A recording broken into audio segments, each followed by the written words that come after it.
Right now at 6, a driver allegedly mows down a gate, fires shots at strangers, then rams a police car. Unbelievable. I've never seen anything like it in my life. The chaotic moments and the charges that are now stacking up. Plus, that's kind of when I saw these headlights coming just really fast. The guy was revving his engine. Two teens share the moment a driver slammed into them, then took off. How they're healing while police work to track down who did it. Then, how a small Harney County town is struggling to bounce back months after devastating floods. Our resources aren't capable of dealing with this. And the rescue in Lincoln County that saved two teenagers stranded on a cliff. They don't realize how dangerous it is for themselves, but it also puts all of our rescuers in danger too.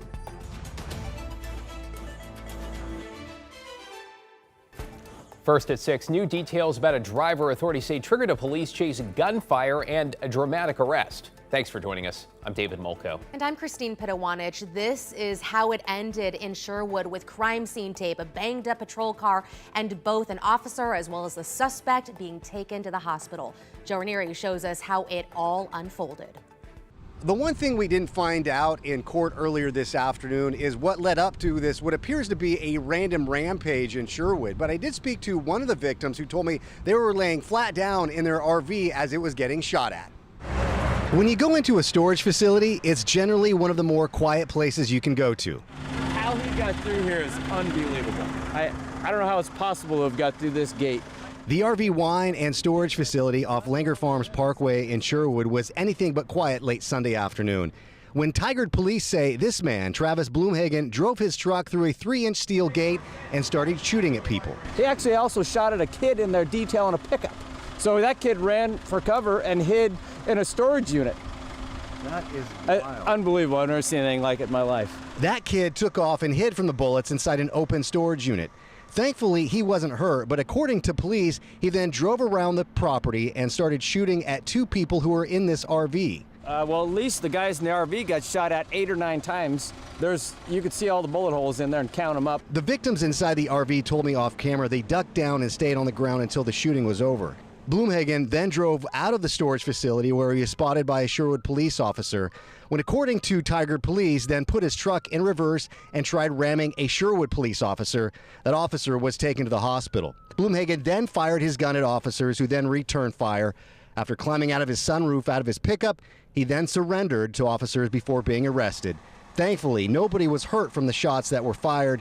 As for the owner of this storage facility, you can see this is where he was pushing it with his truck, and he got the gate all the way to there to get his truck through. He still can't believe anybody was able to break through the front gates. Now, Bloomhagen made his first court appearance earlier today. No plea was entered, but he will be making a second court appearance a week from today for a pre-trial appearance. Outside the Washington County Courthouse in Hillsborough, Joe Ranieri, KGW News. This evening, 2 teenage girls are recovering after authorities say a car blew through a red light and then hit them in a southeast Portland crosswalk. Devin Haskins spoke with the teens about what happened and how they're healing.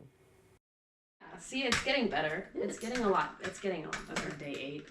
Yeah, day 8. Ruby Kostrava and Bayla Zwirling had just graduated from Tigard High School and were celebrating the start of summer. I had a bright future and then I got ran over. It was Sunday, June 29th at 12:30 in the morning when a craving hit for a Starbucks run. It was such a stupid reason to go on a walk, but we were just like, you wanted a pink drink. I wanted a pink drink. Yeah, it was going to be fun. I was going to go get my pink drink. The walk didn't last long. The two started to cross Southeast 122nd at Market and were about halfway through the crosswalk. That's kind of when I saw these headlights coming just really fast. The guy was revving his engine. The driver of a dark-colored SUV ran a red light. I'm really grateful to be alive. Hit Bayla first. He was just coming really, really quick. And then Ruby. Oh my God, he's not going to stop. The girls say the driver hit another car before taking off southbound on 122nd.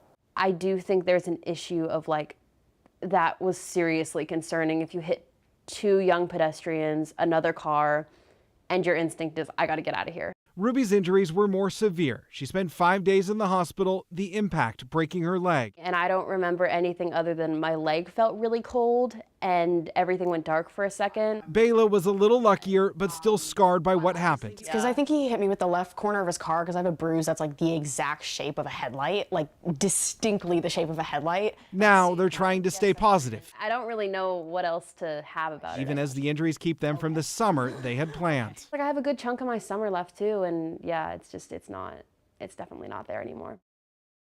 Glad those two teens are okay. Let's bring in Devin Haskins now. Devin, what about Portland police? What are they telling you? Well, Christine, police said that they really want to find the driver as well. The detectives tried to find any security video from the area, but say they came up empty. Now they need your help. If you know who's responsible or know anything about this, they're asking that you give them a call. Yeah, hoping someone out there has information and comes forward. Devin Haskins reporting. Thank you, Devin. In your headlines, the man accused of driving under the influence and hitting multiple people in Oldtown last Friday appeared in court this afternoon. 32-year-old Tyler Miller faces multiple charges, including assault and reckless driving. Police say they were in the process of breaking up a fight early Friday morning involving nearly 100 people at Northwest 4th and Cooch. As folks were starting to leave, authorities say Miller ran a stop sign and hit 4 people. One of those victims spoke in court. We have to see videos of him striking us when we're walking across the street, and it's just, we have to relive that moment every day. And I do not think that any of us will feel safe knowing he's back on the streets and can get behind another vehicle. A judge has set bail in the case at $50,000. Police have identified the man who was shot and killed in downtown Portland as 50-year-old Douglas Ivers. The shooting happened last Tuesday afternoon. Officers say after a brief chase, they arrested 26-year-old Hassan Muse. Muse is charged with second-degree murder and unlawful use of a weapon. In Clackamas County, the Gladstone School District is cutting more than 30 positions, partly because of a major increase in costs tied to Oregon's public employee retirement system. The district says its required contribution will jump by 14,000% next year. No, that is not a typo, totaling more than $2.3 million. The superintendent expects costs to keep rising for the next 4 years. We asked for an interview with the superintendent to get some more context, so that request was politely declined.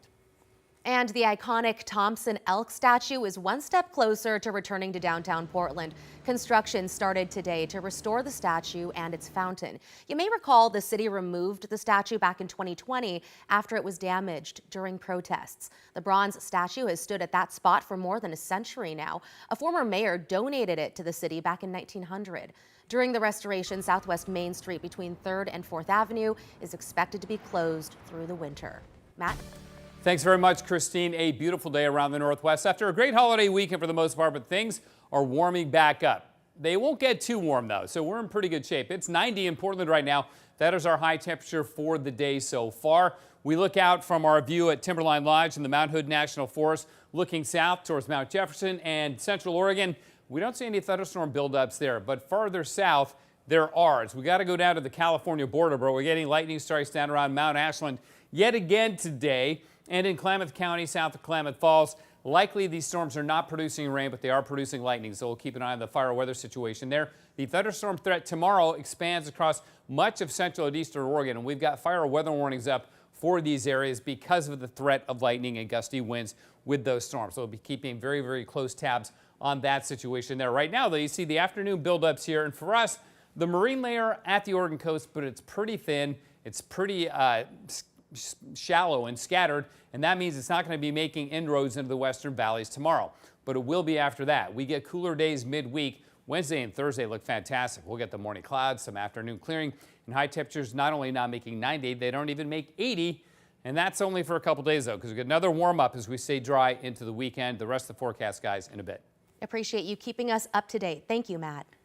Now at 6, turns out 2 teenagers rescued by the Coast Guard off a steep and slippery slope near Lincoln City over the weekend were not the first to get trapped on that particular cliff. Libby Dowsett spoke to the rescue crew today. Libby, they say this was a pretty complicated situation. Pretty complicated. It took a lot of teamwork to figure this one out. It takes a lot of teamwork. I spoke to the pilot, the rescue swimmer, and those at the fire department about what goes into a rescue of this kind. It's not only stressful for the victims, in this case, 2 14-year-old boys who were stuck halfway up a cliff on God's thumb in Lincoln City on Saturday. But it's also a challenge for first responders hovering above and below them. A local fire captain was able to reach the boys, but it was the Coast Guard crew with its rescue swimmer from Astoria who plucked the boys and the captain from the rock and brought them to safety. They were loaded onto the helicopter one by one and taken to Siletz Airfield. I think they were relieved that they were going to get out of there. I think they'd been sitting there for well over an hour at that point, knowing this was probably their only way out. And then it kind of went from relief to, once I got there and explained what I was going to do, there was the first survivor looked a little bit terrified. We walked our rescue swimmer up the cliff, up a ridge, until we were directly over top, and then he was able to attach our rescue device to him, to each survivor, and then bring them up to the helicopter. And the teens were not injured, and with the exception of some minor injuries, fire crews say that's been the case for all 6 rescues at the same spot in the past 3 years. Firefighters say it's taxpayer money that's used to pay for these rescues. David, Christine. Wow, have to applaud those rescue crews. Thank you for your reporting, Libby.